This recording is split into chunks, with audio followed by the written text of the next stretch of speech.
Eishes Chayil Minzo Verachoik Mipninim Nichro Botach Bo Leiv Balo V'shalom Lo Yechzor Sheker Achem Lehevel HaYoifi Oy Vehevel HaYoifi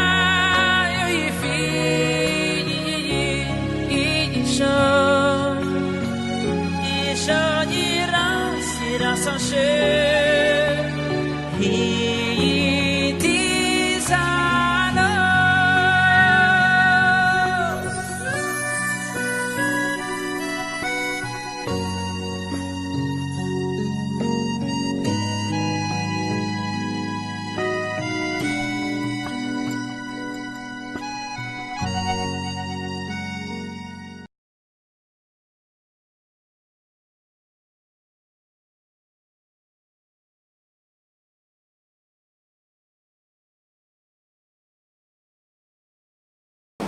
Alors moi je voulais parler de la Yitrachouk. Un jour je me promenais un vendredi soir avec mon mari et je marche et puis je m'arrête tout d'un coup et il me dit qu'est-ce que t'as? Je dis Yoel tu sais quoi? Je dis tu sais pourquoi Rabbeinu c'est la Yitrachouk? Il me dit pourquoi? Je dis parce que quand à Kadosh Baruch Hu, quand on tombe enceinte, Baruch Hashem, et qu'on fait une échographie, la première des choses qu'on voit c'est le lèvre. Le lèvre. Et qu'est-ce que c'est le cœur? C'est Rabbi Nachman. Pourquoi? Parce qu'il dit Rabbi Nachman que quand on a de la Yitrachouk, par exemple, on reçoit un bisayon. Qu'est-ce qu'on ressent en nous? On ressent... Ah oui, un bisayon, c'est... un affront. Un affront, merci Alisa. Un affront. Qu'est-ce qu'on ressent? Qu'est-ce qu'on ressent dans son cœur? On ressent que on est lavé complètement. Donc le cœur, c'est quelque chose qui est tout le temps, il se régénère. Et qu'est-ce que c'est Rabbi Nachman? C'est toujours à se régénérer, toujours. C'est pour ça que on dit Breslev. Breslev, c'est le cœur. C'est la première des choses qu'on voit. Et il m'a dit, waouh Myriam, mais comment t'as trouvé ça? Et ça m'a donné de la simcha. Pourquoi? Parce que des fois ça nous arrive très souvent, enfin moi personnellement, des fois je me dis mince purée, la vie de tous les jours et tout ça, et puis j'oublie le tachlit. Qu'est-ce que c'est le tachlit? C'est quoi? Alors je vais au travail, je me lève, je m'occupe des enfants, je m'occupe de mon mari, je vais au travail, hein? Ah oui, le tachlit c'est le but. Voilà, le but. Je dis des fois je m'arrête et je dis tu passes à côté, Pachout, tu passes à côté, et la vie elle passe tellement vite que des fois je m'arrête. Et je me suis écrit aujourd'hui un très beau mot sur le frigidaire. Je me suis dit, Myriam, ris du monde avant que le monde ait ri de nous. Ris du monde. Pourquoi? Parce que des fois, on se prend tellement au sérieux. On veut tellement faire les choses comment dire rétinout? Sérieusement, qu'on en oublie le but. On oublie. Voilà, pourquoi on fait tout ça. Et c'est Admé Avesrim, c'est quand on va revenir justement à 120 ans, c'est la chose qui s'arrête, c'est le lève. C'est le commencement, c'est quand justement à Kadosh Baruch Hu, il crée. Donc qu'est-ce qu'il crée? Par quoi on commence? C'est par le lève. Et malheureusement, Admé Avesrim, quand on doit retourner chez notre créateur, la première chose qui s'arrête, c'est aussi le lève. Voilà. Et ça m'a donné une force et un chizouk pour me dire que Rabbeinu, il est là avec nous tous les jours, tamid, puisque on ne vit. Et qu'est-ce qui permet de nous faire vivre? Qu'est-ce qui permet de nous faire bouger? C'est le lève. Pachout, c'est le lève. Et que Rabbeinu, il est tamid avec nous. Sans ça, on ne pourrait rien faire. Sans le souffle, sans la vie, sans le renouvellement, on ne pourrait pas vivre. On pourrait pas vivre. Quand on rit, alors le cœur, il bat bien, doucement, tranquillement. Le rire fait que le cœur, il est bien. Et toute la chassidut Breslev, c'est d'arriver à la simcha. Toute la vie, de toute façon, le but de la vie, c'est d'arriver à la joie. Chose la plus difficile, dit Rabbi Nachman. C'est tellement difficile qu'il a dit qu'il faut faire le fou. Malheureusement, on est obligé de faire le fou. Non, heureusement, c'est une solution. C'est de faire la folle, rire, trouver des blagues. Parce que la simcha, c'est la chose la plus difficile. Mais il y a un outil extraordinaire qui s'appelle le rire. Qu'il faut utiliser. Voilà, il faut rigoler. Et là, aujourd'hui, j'ai pensé à un truc extraordinaire qui a marqué Ki karov elecha davar meod la soto. Ça veut dire qu'en vérité, c'est pas tellement dur d'être heureux. Rabbi Nachman dit Milad Ishtuta, c'est marqué Milad Ishtuta. Et là, maintenant, scientifiquement, on apprend que le rire, regarde ce qui est marqué sur elle, il y a marqué comme ça, en générant des émotions positives puissantes, le rire et l'humour entraîneraient des effets analgésiques et un renforcement de l'immunité. Ça veut dire que, comme dit Rabbi Nachman, que grâce à la simcha, on guérit de toutes les maladies. Ah ouais, ça ouais. Mais comment on arrive à rire? On se force. Ah ben voilà, tu es très bonne pour Esther. Voilà. Moi, il faut aussi tellement que je cherche. Ça fait des années que je cherche la simcha. Vraiment, ça fait depuis que je suis petite, je cherche les lâchements. J'arrive à 50 ans, un petit truc, un truc extraordinaire. Là, ce livre que j'ai une fois vu comme ça à Netivot, tu l'as acheté. Et qu'est-ce qu'il dit que le tzrok, même vrai comme c'est beau le noir, même si on rit, qu'on n'a pas du tout envie de rire, le cerveau, il enregistre comme si c'était un rire naturel. Ça veut dire que tu te forces à rire. Et ça devient naturel. Ça provoque des hormones, des effets comme si tu ris. Même tu n'as pas du tout envie de rire, mais tu sens. C'est pas ça que s'appelle le fou rire. Le fou rire. Après, t'attrapes un fou rire.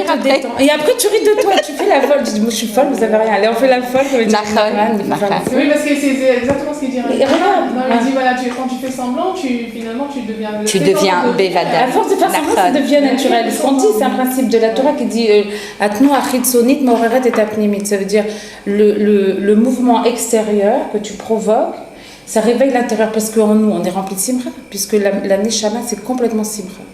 Notre neshama, ça vient de Dieu, elle est élokite.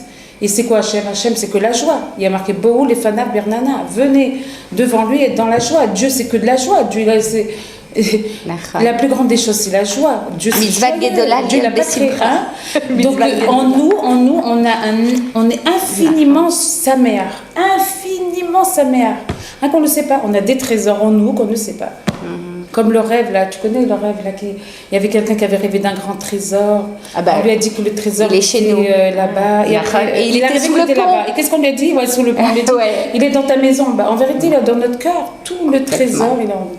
Mais nous, on ne le voit pas. Il faut nous le dire et appuyer sur le bouton. Et quand on sait qu'on a une puissance de joie, une puissance de courage, alors, ah ouais, c'est vrai, je suis comme ça, allez, on va essayer, et on y arrive, puisque après, si on y croit, c'est ça que Rabbi Nachman dit, de même que tu crois en Dieu, tu dois croire en toi. Oui, Esther. Ils ont dit, il faut croire en Dieu, mais il faut croire en toi. Ça veut dire que tu as un potentiel que tu ne connais pas. Il faut croire, parce que c'est avec l'aïmona que tu déclenches tout ça. Quand tu crois que tu as un potentiel de joie, alors ah ouais, je l'ai, alors je vais le sortir. Et qu'est-ce que dit la Torah? Chaque Yehudi, Eloki, Simcha. Dieu, c'est que joie. Donc, genre, moi, j'ai une source infinie de Simcha que je dois. Mais tu sais que c'est la force de la parole. La force, de la parole. Attention, parce que tu peux dire, moi, de toute manière, hein, j'y arrive pas, j'ai jamais de Simcha. Je suis foutue. Là, tu fermes les lèvres. Je suis foutue. Comment t'es foutue? Et plus tu te le dis, plus tu vas te prendre au sérieux et plus tu vas devenir comme ça. Même si tu n'avais pas l'intention, mais si tu te le répètes tous les jours. Donc, ah oui, complètement. Tu vas devenir une folle de joie. Mais si tu te dis tous les jours, de toute manière, j'y arrive pas, je suis nulle, je comprends rien, c'est le chinois, etc. Alors, qu'est-ce que ça fait? Ça fait que tu te le rentres dans ta tête, après tu t'y crois vraiment, et à la fin, malheureusement, tu le deviens. Comment on parle, c'est comment on est. Voilà, comment on le devient. Si tous les jours tu te dis, il n'y a pas de raison, Baruch Hashem, j'ai de la simcha, j'ai de la santé, mon mari il est gentil avec moi, mes enfants ils sont adorables, on a tous la santé. Ma chasser, je suis attachée au tzaddik, qu'est-ce qui me manque? Si on se dit tous les jours ça, on a des fois des choses dans les mains où on est obligé d'aller voir ailleurs, de voir le trésor ailleurs alors qu'il est chez nous. Il est là. On croit que c'est dans les voyages. Voilà. On croit que la pelouse de la voisine, elle est plus verte. Ouais, on croit que chez les gens, c'est pas vrai. Quand tu vas voir la voisine et qu'on te dit, regarde, tu veux ma belle maison, Tu veux la voir, ma belle maison, je te la donne, mais tu es obligé de prendre tout avec. Ouais. Ça veut dire quoi? Alors la pauvre, elle est sous cachet, la femme, parce qu'elle peut pas assumer. Et puis son mari, il est tout le temps en voyage, donc il peut pas l'aider. Mais la voisine, son mari il rentre à l'heure, mais elle a une plus petite maison, puis elle est en bonne santé. Donc qu'est-ce qu'elle fait l'autre? Elle regarde qu'est-ce qu'il y a à côté, elle revient chez elle, elle se dit, Hachem, je te remercie de m'avoir donné cette petite maison. Je te remercie de m'avoir donné mon mari qui va au collège et qu'on a une petite parnassa. Je te remercie. C'est ça le trésor. C'est de voir ce qu'on a. Je repasse la parole. Oui, voilà. Je continue, Myriam. Ce que je lisais là dans le livre, parce que moi, Mina Shamaï, vraiment la bonté de Dieu. Moi, je suis quelqu'un que j'ai cherché à Simra comme tout le monde. Et Dieu, moi, j'ai pas les moyens de les voir les psychologues, les psychiatres. Bon, j'ai fait une fois, mais c'est catastrophique. Hein. La seule fois que j'ai dû voir un psychiatre, je suis sortie encore plus malade que je suis rentrée. Je vais pas sur la Torah, mais c'était horrible comment ils sont. Mais c'est le fric qui les intéresse, ils sont là en train de t'écouter, mais c'était une angoisse. Fais beau des doutes, c'est la même chose, mais ça revient moins cher. Mais rien que je me rappelle, j'ai eu un choc, mais j'ai cherché la Simra de partout. Mais Dieu, grâce à Dieu, mon mari me disait jamais, non, ne va pas chez les psychologues, Moi, je voulais toujours, je dis, mince, j'ai plein de problèmes psychologiques, j'en peux plus, j'en ai marre, je souffre. Et donc, mon mari ne voulait jamais que j'aille psychologue, donc j'ai été de partout, mais j'ai toujours, où Dieu m'a trouvé dans les choses les plus simples, du parterre. Comme ça, un truc jeté, comme ça. Tu as trouvé ta réponse. Regarde, le Hémet est jeté par terre. C'est vrai. Le rire. Regarde, ouais, c'est ça. Des livres les plus pchoutiles, tu trouves des trésors. Des livres qui coûtent rien, peut-être 30 shekels. Ça te refait une vitalité de personne, c'est grave. Je veux dire, ça veut dire que Dieu, il ne demande pas beaucoup d'argent, il ne demande pas. On peut trouver, si on veut la Simra, dans des livres simples, dans des petites revues comme ça. Ce livre-là, cette petite feuille-là, elle m'a déclenché tout un truc. Je travaille que sur le Simra, j'étudie que sur ça, j'ai envie de voir. Et c'est intéressant, quoi. Je veux dire, en vérité, il dit, Hachem te dit, ouvre-moi la porte, le fil le chat d'une aiguille, moi je t'ouvrirai les portes d'un moulin. C'est beau. Ça veut dire, on voit la Shgara Pratit. Celui qui cherche les Simra, il la trouve. C'est pas facile. Rabbi Nachman, il a dit que c'est la chose la plus difficile. C'est vrai. Ah, il a dit ça. Ah oui, je te jure, j'ai lu dans les côtés de ça. Plein de fois, je lis que c'est marqué, j'aimerais bien te le retrouver si tu veux. C'est la chose la plus dure, la Simra. Mais il dit que c'est une grande mitzvah. Mais il a dit qu'on est obligé de faire la Dishtuta pour arriver à la Simra. Et après, on travaille nos marchavot, ça veut dire. Et toutes les marchavot raot, par exemple, on a des fois des bonnes pensées. Combien je souffrais de ces pensées horribles. Mais ça, le Yetzirara, il va toujours te faire voir toujours ces mauvaises pensées. Il ne va jamais te dire. Alors, c'est des années que je souffrais de pensées négatives, pas belles. Oui, je sais quoi ces pensées, j'avais honte de mes pensées, j'avais peur. Je me dis, merde, il va encore faire ces pensées-là. Alors, et comment j'ai vu qu'elles sont parties? Avec la Simra. Avec la Simra, le rire. Et chaque fois que je suis angoissée, vite, une autre marchavara, elle vient. Dès que j'ai peur, dès que je suis triste, les marchavot, elles nous assaillent. Toutes les marchavot, elles viennent. Et dès qu'on est dans la Simra, hop, oh là, ma chérour, tu as or, tu te sens libérée. Tu sais que pour ça, c'est les histoires, les Sipuré des Tzadikim. Parce que ça te donne des pensées, des grandes pensées, Maureen des Gadlout. Ça te donne des grandes pensées. Tandis que quand tu es toujours, par exemple, dans un problème et tu es coincé dans tes problèmes, alors qu'est-ce que ça fait les Sipurim? C'est le massé. Je ne saurais pas spécialement expliquer parce que c'est... Mais je veux dire, en tout cas, si vous voulez vous en sortir, les histoires des Tzadikim, ça vous ouvre. Par exemple, la princesse perdue. Non, c'est pas les Sipurim Asiot. Les histoires des tzadikim. Par exemple, qu'un tzadik, il a fait tel nes. Alors, qu'est-ce que ça te fait dans ta tête? Ça t'ouvre, ça te donne des Maureen des Gadlout. Ça te fait rêver, ça te fait voir en grand, ça t'enlève en fait de ta katnout, que tu es toujours dans ta quoi, que tu es toujours. Et la maladie d'Alzheimer, parce que je travaille. Ouais, voilà. J'arrive pas. Excusez-moi, vraiment, je vous demande pardon, j'ai rien dit, je n'ai pas dit enivré. En fait, ça vous enlève, ça vous décoince. C'est décoincé, c'est ça. Et là, pour parler de ça, c'est intéressant ce que tu dis, parce que moi, je travaille avec une femme Alzheimer, et ils ont dit que le cerveau des Alzheimer, c'est un cerveau qui se rétrécit de plus en plus. C'est pour ça qu'il faut que c'est vital, il dit Rabbi Nachman. C'est vital, sinon on attrape des maladies. On est obligé d'être bessimra. La réarrêtation, mais c'est quand on oublie, c'est ça? L'Alzheimer, en vérité, c'est une dépression. L'Alzheimer, c'est départ par une dépression qui est mal soignée. Et moi, j'ai vécu avec une Alzheimer pendant 10 mois. J'ai vu tout à fait tout le couple et tout. J'ai vu, c'est très intéressant. Elle a vu une dépression. Moi j'ai vu, c'est une femme qui a jamais voulu s'occuper d'elle-même. Elle n'a jamais voulu raconter ses problèmes. Elle a voulu toujours cacher. Elle a jamais voulu dire j'ai ce bras. Il faut s'occuper de soi-même, surtout de son nefesh, parce que le nefesh c'est tout. Alors donc elle s'est jamais occupée. Elle c'était que la femme belle. On dirait, il paraît que c'était une femme comme Brigitte Bardot. Elle veut toujours paraître bien, paraître.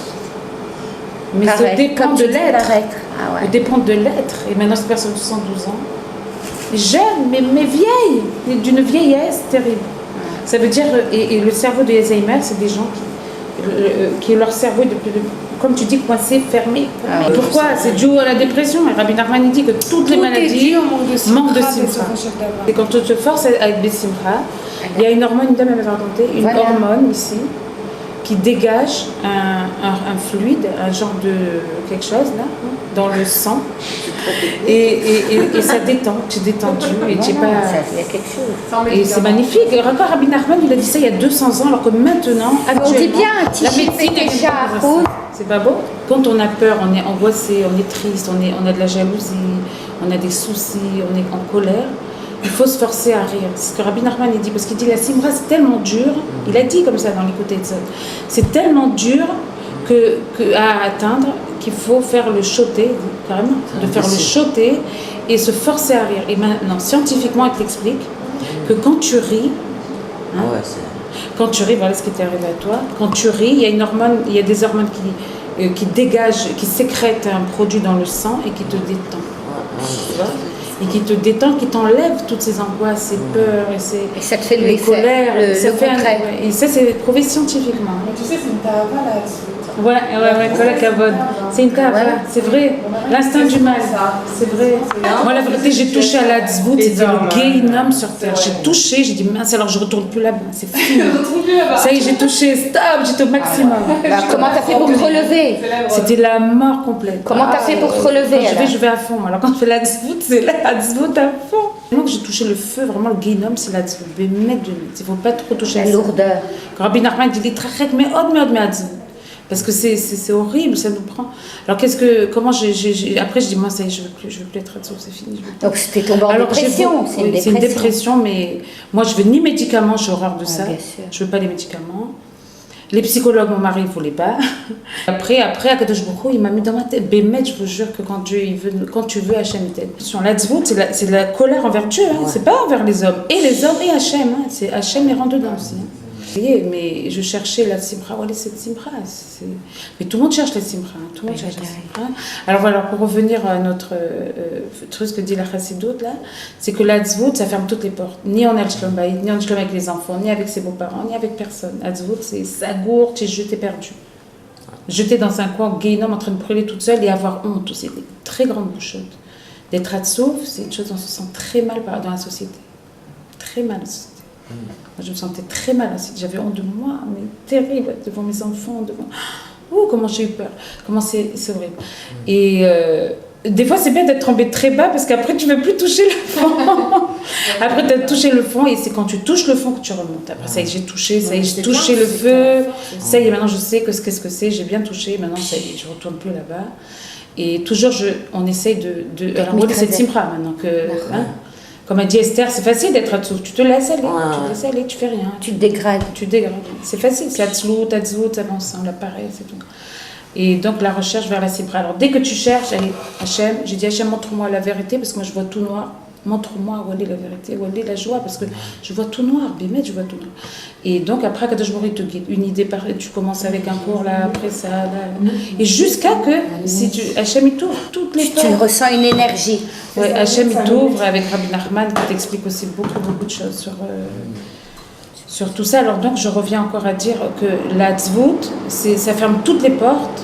La tfila, ça ouvre des portes fermées. Ça vous connaissez ça, non? C'est un chant. Et la simra, alors la simra, c'est pas des portes qui s'ouvrent, c'est les murs qui tombent. Avec la simra, shober kol hachomot, tout est venu. Ça y est, tu es dans la liberté, c'est un nouveau un monde.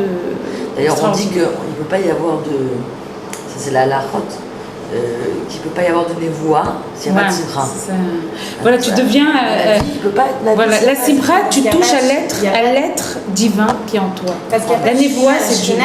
Tu touches la divinité qui est en toi. Bon, mais alors quand par exemple tu es en colère contre un enfant, alors tu sens quand toi tu boues. Alors donc tu es en colère. Alors au lieu d'être en colère, tu dis. C'est ce qu'il a dit Rabbi Nachman. C'est pour ça que Rabbi Nachman dit la forme est ta case. Maman, je savais que tu étais un peu, mais alors là, c'est les gamerets. C'est beau si on arrive à ça. Hein? Si on arrive à ça, on est super bien. Non, mais on devrait le faire parce que l'enfant, il ne va pas comprendre sur le coup. On a envie de, je sais pas, de lui dire dégage de là. Ça, c'est du casse. Dégage de là. C'est pas. Mais je te parle du casse, je te parle pas de la tzvou. Non, moi, il m'arrive souvent d'être en casse avec un des enfants. Alors, je devrais faire le FR. C'est ça, tu m'as dit avoir de la simra. C'est la force d'Afghan, et Rabbi Nachman dit la force est ta casse, la rahmanout. Ça veut dire avoir de la rahmanout. Mais bon, c'est une avoda pas facile, il faut travailler sur ça. Mais le truc, c'est si on est plus bessimra, alors nos enfants, ils vont plus nous écouter. Là, il dit comme ça, regardez, les individus ayant un plus grand sens de l'humour seraient mieux adaptés socialement et plus séduisants, ce qui augmenterait leur chance d'être en bonne santé, et ce n'est pas une blague. Ça veut dire que nos enfants, en fait, si on est Bessimra, ils vont nous aimer, ils vont nous aider, parce que qu'est-ce que c'est la Simra? C'est un peu de Dieu qui se découvre. On est un peu divin, alors on est heureux et tout, les enfants ils veulent nous écouter, on rigole ensemble. Ils vont rigoler, mais si on est trop sérieux, faire ça, les enfants, ils n'ont pas envie d'être des soldats. Ils ont envie de, allez, on est tous allés... Allez, on se lâche, quoi. Voilà. Non, mais en fait, c'est-à-dire, on est plus séduisant. C'est plus séduisant. Alors, c'est mieux que tous les maquillages. Voilà. Ça revient moins cher. On n'a pas besoin de se démaquiller, je sais pas, moi. Mais en fait, moi, j'ai l'impression que pour sortir de la...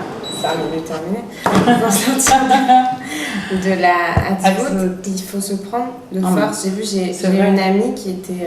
elle est tombée en dépression pendant 1 mois et demi. Et antidépresseur. Elle a pris des médicaments. Et c'est une bombe atomique. Elle a tout. Quoi. Belle bombe atomique. Ouais. Mais dans tout, elle est intelligente, elle est tout ce que tu veux. Et elle est tombée en dépression. Et quand elle est tombée, les antidépresseurs, ils empêchent une hormone, c'est-à-dire ils empêchent la sérotonine de se développer trop dans le cerveau. C'est ça qui se passe. Quand quelqu'un il a peur, automatiquement il développe beaucoup trop de sérotonine dans le cerveau. Et c'est ça qui l'entraîne à encore plus avoir peur. Et comme le cerveau il marche à 200 à l'heure, ce qui se passe, c'est que la personne, elle se fatigue. Elle est fatiguée, elle est triste, elle est tout ce que tu veux. Et donc, les antidépresseurs, c'est ça qu'ils font. Ils empêchent cette hormone dans le cerveau de se dégager trop. Maintenant, il y a 2 effets d'un antidépresseur. C'est soit il va donner des envies de suicide. Alors pourquoi alors parce que justement, il y a des gens, s'ils n'ont pas assez cette hormone dans le cerveau, ils vont avoir des envies de suicide. Ça ne marche pas assez. Soit parce que... C'est un peu comme si la femme elle s'arrêtait de fonctionner, tu vois ce que je veux dire? T'as l'impression que tu fonctionnes plus. Alors comme t'as l'impression que tu fonctionnes plus, t'as l'impression que t'as plus de raison de vivre, t'as l'impression que tu fous. Du chaos des gamins. C'est un peu vicieux. Et soit ça remonte le moral et puis ça va. En général, les gens ils passent par des symptômes comme ça les premières semaines d'envie de suicide. Bon, elle a pris pendant 1 mois et demi, elle est retournée voir le neurologue, elle lui a dit écoutez monsieur... Psychiatre ou neurologue? Neurologue, elle est partie je crois à un neurologue. Elle n'a pas vu un psychiatre. Elle est partie voir, elle lui a dit écoutez monsieur, c'est pire. Ça va pas mieux qu'avant, c'est pire. Il lui a dit écoutez madame, et c'est ça que j'ai admiré. Il lui a dit comme ça, il lui a dit écoutez madame, vous êtes jeune, vous êtes belle, vous êtes intelligente, vous êtes bien, vous n'avez pas besoin de ces bêtises. Maintenant vous allez vous prendre en main, vous allez tout arrêter. Vous allez vous prendre en main, vous allez sortir de votre truc. Combien il y a pris pour ça? Pour dire 2 mots. Au début, il a donné les cachets. Il était sûr d'être. Il a été qu'elle revienne. Moi, j'ai admiré ça, c'est un docteur sympa. C'est pas ça donner des médicaments. Non, mais lui, il aurait pu s'en faire une cliente. Il aurait pu Non, mais il peur aussi. Et oui, imagine, elle se suicide. Je peux te dire d'abord qu'il est couvert. Voilà. Non mais il est couvert parce que même dans les effets secondaires, c'est écrit dans la notice. Donc tu prends la responsabilité. Il y a des gens qui ont sauté avec, ne crois pas. Non, après. C'est connu, c'est trop Quoi, qui se sont suicidés, tu veux dire? Un peu après le début. Pas faire une plainte. Écoute, c'est écrit dans la notice, donc tu peux pas faire une plainte. Hein. Le mec il sait ce qu'il fait quand il est là. Et c'est ce qu'il fait. eh ben écoute, elle s'est pris en main. Elle s'est pris en main du jour au lendemain. Qu'est-ce qu'elle a fait? Du jour au lendemain, elle a décidé que c'était fini. Voilà, Elle s'est dit c'est fini. Voilà, maintenant c'est fini. Mais elle avait pas un entretien puisque en fait c'est lui qui lui a dit madame vous arrêtez tout. Elle a décidé que c'était terminé. Elle a dit non voilà moi je vais un peu de la prison. Ouais. Ah ouais. Et du coup vous en sortir. Ah ouais je peux en sortir. Tu sais c'est ce qu'elle a dit. C'est l'espoir en fait. Simtra, tu sais pas? Ah bon, je savais pas. Voilà, c'est ça, le trésor il est en toi. Le trésor il est en toi. Ah d'accord, alors je vais être Simtra. Voilà, les gens ils ont besoin juste d'être bien madures. Mon drap, c'est vrai. Tu laisses ta dépression. Les gens ils ont besoin d'avoir une Tu laisses les cacher pour pas te mais ils ont suicider. besoin d'espoir. Les gens, ils ont plus d'espoir. Quand quelqu'un il tombe en dépression, un truc, il a plus d'espoir. Elle avait besoin qu'on lui dise madame, mais vous êtes bien, vous êtes capable de vous en sortir quand vous la porte de la prison. Il fallait que le docteur lui dise ça. C'est Hachem qui l'a envoyé, ce docteur. C'est en principe. Pour pouvoir avoir dit un dans la classe, le désespoir n'existe pas, ça veut dire que lui, il est descendu à la plus grande madriga de désespoir qu'il puisse avoir dans le monde pour pouvoir dire que le désespoir n'existe pas. Il ne va pas te sortir un discours comme ça s'il n'a pas expérimenté. Donc lui, il est descendu dans le plus grand désespoir qui puisse exister, et de là-bas, il est remonté et il nous fait remonter. Un support extraordinaire que j'avais écouté une fois dans un disque, c'était au temps du Baal Shem Tov, il y avait une femme qui avait un seul enfant. Elle a eu du mal à l'avoir, sûrement vous la connaissez peut-être? Non. Et elle avait eu donc du mal à avoir cet enfant, et quand il a grandi, elle l'amenait au Talmud Torah tous les jours et tout. Et les voisines disaient, mais pourquoi tu l'amènes au Talmud Torah? Elle est tout seul, il est assez grand. Alors elle a dit d'accord, elle a laissé partir seule. D'un coup, il y avait un goy qui regardait toujours cet enfant qui était spécialement charmant. Et il a profité qu'il était seul, et il a pris, et il l'a ensorcelé, il l'a gardé. Et donc il était resté pendant des années sous la prise de ce goy, sous la prise de la sorcellerie. Et la pauvre femme, bien sûr, commence à pleurer, prier Dieu. Pendant des années, elle priait. Mais la tefila n'a pas été répondue. Et pourtant, elle priait. Alors, le Baal Shem Tov, il est arrivé dans cette ville et les parents, donc, ils sont venus chez le Baal Shem Tov et ils ont dit, Baal Shem Tov, j'ai perdu mon fils unique et j'ai pas arrêté de pleurer, de demander à Dieu de ramener mon fils. Et il n'est pas revenu. Alors le Baal Shem Tov, il a dit, mais Dieu t'a donné ce Nissan pour que tu te rapproches de lui. Mais toi, qu'est-ce que tu as fait avec ta tristesse? Parce que tu pries avec tristesse. C'est pas que tu t'es rapproché de Dieu, tu t'es encore plus éloigné. Tes prières ne peuvent pas être répondues. Parce que c'est pas le but. Le but du Nisayon, c'est de te rapprocher de Dieu. Et comment tu te rapproches de Dieu? Encore par la Simra. Que tout est tout va. Alors, donc il faut que il lui avait dit comme ça, j'aime toi de chanter, et de chanter, de danser, je sais pas, peut-être danser aussi, parce que c'est pareil, et de prier en chantant, en étant Bessimra, en chantant. 4 heures, tu fais comme ça, t'as pas ce que je me rappelle, hein.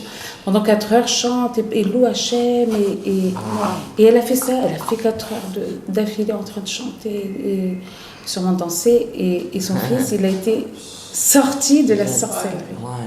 La sorcellerie a été... T'imagines pourquoi on dit que la Simra, elle enlève tout. Ça y est, la Simra, elle délivre de tout. Voilà, ma chère. Ça veut dire même l'Aïnara, des fois on a peur d'Aïnara et tout ça, l'Aïnara, la sorcellerie. Avec la Simra, tu n'as pas d'Aïnara. J'attends, mais il y a Ah ouais. Mais c'est sûr. Quand tu pries dans la Hadzout, c'est pas... Je sais pas où est-ce que j'ai entendu ça, hein. Il y a 2 sortes d'Hitbodedut en fait. Ouais, c'est sûr. Il y a la Hitbodedut, je crois que je l'ai lu dans un des livres du Rav Arouche, si je ne me trompe pas, je crois. Bien sûr, bien sûr. Si je ne me trompe pas. Il y a une Hitbodedut qui n'est pas bonne. Il y a une Hitbodedut de... Même si tu dis merci, Bria, alors, pas c'est bon. long mais Hachem, hein. Il y a une Hitbodedut de pleurs, allez je me lâche, voilà, c'est Hachem, c'est ma poubelle. Et il y a une Hitbodedut de voilà, écoute Hachem, je sais que tout ce que tu fais c'est pour le bien, etc. Mais là c'est dur, là, j'ai du mal, là. Moi, fais-moi remonter la pente. Et de ce que j'ai pu comprendre, ce que je me rappelle, hein, la Hitbodedut comme ça de pleurs, elle énerve la Kadosh Baruch Hu. Encore une fois, la Bémet, je parle aussi aux femmes, ça fait longtemps qu'elles fassent Hitbodedut pas, celles qui commencent. Quand tu commences, c'est sûr qu'il faut que tu te rapproches, il faut que tu parles, il faut que tu sois il faut que... Mais après, quand tu avances un peu, tu vois que non, il y a un respect. C'est le Melech Malachim, quoi. Tu dis pas n'importe quoi et voilà, quoi. Et t'as une certaine sniout, t'as une certaine de. C'est pas. Ça me revient pas, quoi, tu vois. C'est toi qui décides, c'est pas moi. C'est ça, Razak. Sans la simcha, il n'y a rien du tout. Mais c'est pas simplement qu'il n'y a rien du tout. Regarde, ce qu'il y a écrit dans le Varim, Tachat Asher Va'avata et Hashem et Lukecha Besimcha. C'est dans la Torah. Akadosh Baruch Hu dit. Parce que tu n'as pas servi l'Éternel ton Dieu dans la simcha, de tout lève, avec bon cœur, tu vas servir ton ennemi, vers lequel Akadosh Baruch Hu, il va t'envoyer dans la famine, dans la soif, sans habit. Tu vas manquer de tout. Et il va te donner un joug de fer sur ta nuque jusqu'à ce qu'il va te détruire. Là, je pense qu'il passe. C'est la Shoah. Hachem, il va t'envoyer un peuple de loin, du bout de la terre, qu'Asher idée à Nacher, qui ressemble à l'aigle. Et le mec, c'était le sémec Des nazis. Oui. Wow. Un peuple que tu vas rien comprendre, tu vas pas comprendre son langage. Oh là là. Un peuple qui est audacieux, méchant, qui va pas faire attention aux vieux. Il va manger tous tes biens. Il va rien te laisser jusqu'à ce qu'il va te détruire complètement. Il te fera du mal dans toutes tes portes, dans tous les pays où Akadosh Baruch Hu devra envoyer. Il va manger le fruit de tes entrailles, la chair de tes enfants, de tes garçons et de tes filles. Il va te les mettre en prison, il va te les mettre dans les souffrances. Quand je ne dis pas c'est vraiment horrible, mais c'est vraiment, c'est le... Parce qu'on n'a pas servi Dieu dans la chose. C'est Akadosh Baruch Hu, il dit, parce que tu n'as pas servi Akadosh Baruch Hu, mais c'est pas de tout grave. Tu te rends compte un petit peu? C'est dur, c'est dur. C'est très très dur, enfin c'est très dur en même temps. Ça te réveille, tu te prends une claque, tu te dis mais oh, faut que je me réveille là.